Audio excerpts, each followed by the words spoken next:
अग्नि परीक्षा के बाद श्री राम और सीता उसी तरह एक दूसरे के पास आसीन हुए जैसे श्री हरि विष्णु और देवी लक्ष्मी होती है। इस मनोहारी छवि को देखकर भूलोक में आए देवतागण अत्यधिक प्रसन्न हुए। उन्होंने इस युगल पर फूल बरसाकर उनका अभिनंदन किया। तब श्री राम ने सबको इस विजय के लिए धन्यवाद दिया। उन्होंने इंद्र के साथी मातली को भी साधुवाद दिया और तब श्री राम की आज्ञा पाकर मातली उन्हें प्रणाम कर इंद्रलोक की ओर उड़ चले। नारायण नारायण। प्रभु, ये जोड़ी कितनी सुंदर लग रही है। इसको देखने के लिए तो देवतागण भी लालायित रहते हैं।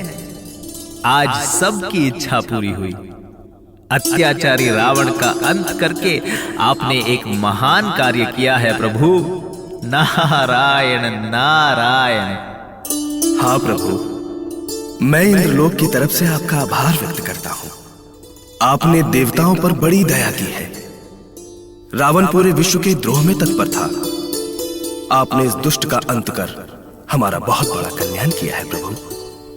प्रभु श्री राम, आपकी महिमा का बखान कोई नहीं कर सकता। आप ही ब्रह्म, अविनाशी, नित्य शाश्वत, अखंड निर्गुण और निर्विकार है। प्रभु, आपने ही मत्स्य, कश्यप, वराह, नरसिंह, वामन और परशुराम का शरीर धारण किया है। जब जब देवताओं ने दुख पाया है, तब तब आपने अनेकों शरीर धारण कर उनके दुखों का नाश किया है। प्रभु, आपने लंकापति रावण को मारकर देवता, गंधर्व, ऋषि मुनि और सभी मनुष्यों को भय मुक्त कर दिया है। हे रघुकुल स्वामी श्री राम, अब आप मुझे आज्ञा दें कि मैं आपके लिए क्या करूं। देवेंद्र, मेरे प्रिय वानर, रीछ, जिनका राक्षसों ने वध कर दिया है, युद्ध भूमि में पड़े हुए हैं। इन्होंने मेरे हित के लिए अपने प्राण त्याग दिए। मैं चाहता हूं कि इन्हें अपने बलिदान का सुखद फल प्राप्त हो और इस विजय के क्षणों में ये भी सहभागी हो। इसलिए आप इन सभी को जीवित कर दें। हे त्रैलोक्यनाथ, आप तो स्वयं सबके पालनहार हैं। आपने आदेश देकर मेरा सम्मान बढ़ा दिया है प्रभु। मैं अभी इसी क्षण युद्ध भूमि में पड़े सभी वानर और रीछों को जीवित करता हूं। सुधा बरसी कपि भालू जी आए, हरसी उठे सब प्रभु पहियाए। अरे ये क्या? मुझ पर तो राक्षस ने प्रहार किया था। मैं भयंकर पीड़ा से गिर गया। उसके बाद तो मुझे कुछ भी पता नहीं। अरे मैं भी मूर्छित था। मुझे लगा कि मेरे प्राण ही उड़ गए। तुम सबके प्राण पखेरु सच में उड़ गए थे। क्या? हाँ, ये सत्य है भाई। राक्षसों के प्रहार से हमारे बहुत सारे सैनिक वीरगति को प्राप्त हो गए थे, किंतु प्रभु श्री राम की कृपा से सब के सब जीवित हो उठे। धन्य है प्रभु, धन्य है प्रभु श्री राम की।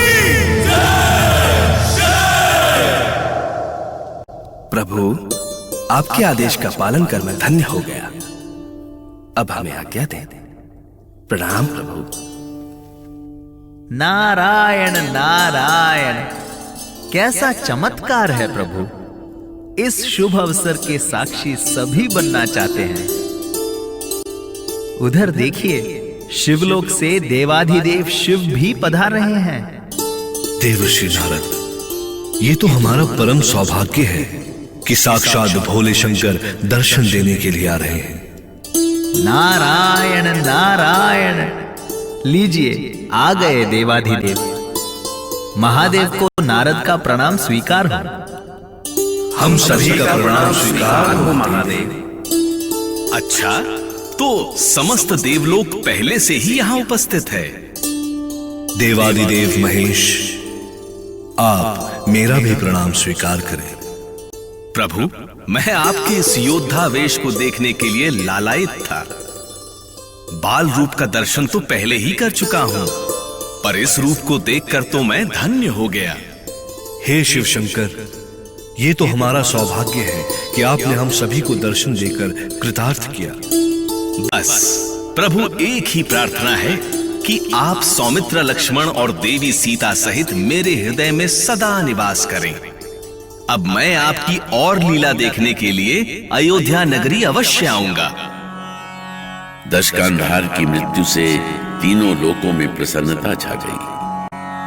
देवलोक से देवताओं ने पुष्प वर्षा की।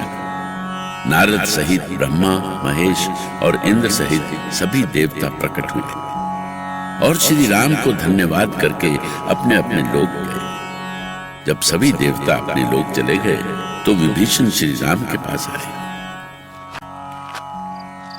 प्रभु, मैं आपका किन शब्दों में आभार प्रकट करूं? आपने मेरे बड़े भाई अत्याचारी लंकेश रावण के पापों का अंत कर केवल मेरा ही नहीं, पूरी मानवता का कल्याण किया है। त्रिभुवन में आपका पवित्र यश शाश्वत रूप से फैल रहा है। रक्षेंद्र विभीषण, जो कुछ भी हुआ उसमें विजय मेरी नहीं, मानवता और धर्म की विजय हुई है। इसमें सबकी भूमिका है। इस विजय का श्रेय आप सबको जाता है। किंतु राघव, सब पर आपकी ही तो कृपा रही है। आपकी कृपा के बिना यह असंभव था। और प्रभु, अब जब यह युद्ध समाप्त हो गया है, एक विनती है आपसे। निस्संकोच कहें रक्षेंद्र, निस्संकोच कहें। हे प्रभु, इतने दिन के युद्ध में आप बहुत थक गए होंगे। अब आप राजमहल में चलकर स्नान करें और युद्ध की थकान मिटाएं। आपके चरण रज से मेरी कुटिया भी पवित्र हो जाएगी प्रभु। रक्षेंद्र, आपका प्रेम देखकर मैं अभिभूत हूं, किंतु भरत की दशा स्मरण करके मुझे एक एक पल करोड़ों कल्पों के समान लग रहा है। मन कहता है कि मैं शीघ्र अयोध्यापुरी पहुंचूं और अपने प्रियजनों से मिलूं। मुझे इस समय अयोध्या की बहुत याद आ रही है रक्षेंद्र। मैं आपकी वेदना को समझ सकता हूं राघव, परंतु मैं तो लंका के महल में आपकी सेवा करके उऋण हो जाना चाहता था। मैं आपकी संवेदना का सम्मान करता हूं रक्षेंद्र, किंतु हमें यहां से शीघ्र निकलना होगा। अयोध्या की दूरी अधिक है और वहां पहुंचने में भी बहुत दिन लगेंगे। आप दूरी की चिंता ना करें प्रभु, हमारे पास पुष्पक विमान है जो वायु की गति से आपको अयोध्या तक पहुंचा देगा। विभीषण, आपने हमें और हमारी सेना को कई बार संकट से मुक्ति दिलाई है, नहीं तो हमें आज ये विजय प्राप्त नहीं होती। आपका मैं आजीवन ऋणी रहूंगा। नहीं प्रभु नहीं, ऐसा ना कहें।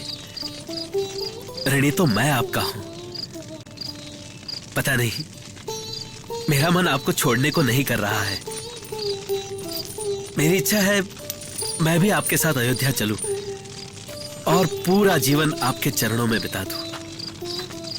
लंकापति, अयोध्या के राजमहल पर आपका भी उतना ही अधिकार है जितना मेरा।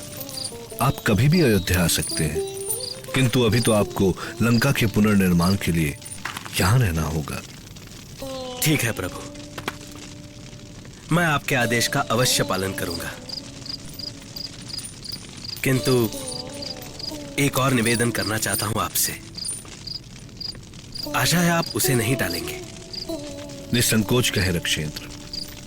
प्रभु, आपकी कृपा से मुझे जो धन, वैभव और आभूषण मिले हैं, मैं चाहता हूं कि आप उसका अवलोकन करें और अपनी इच्छा अनुसार इन वानर सैनिकों में वितरित करें। विभीषण, ये सच है कि आपका जो कुछ भी है वो मेरा ही है और मेरा सब कुछ आपका। क्योंकि जिसे मैंने अपना मान लिया उससे मैं किसी भी तरह का भेद नहीं कर सकता। इसीलिए आपका यह आग्रह टालूंगा नहीं। लेकिन फिर भी मेरी इच्छा है कि वस्त्र आभूषण का ये वितरण आप स्वयं करें।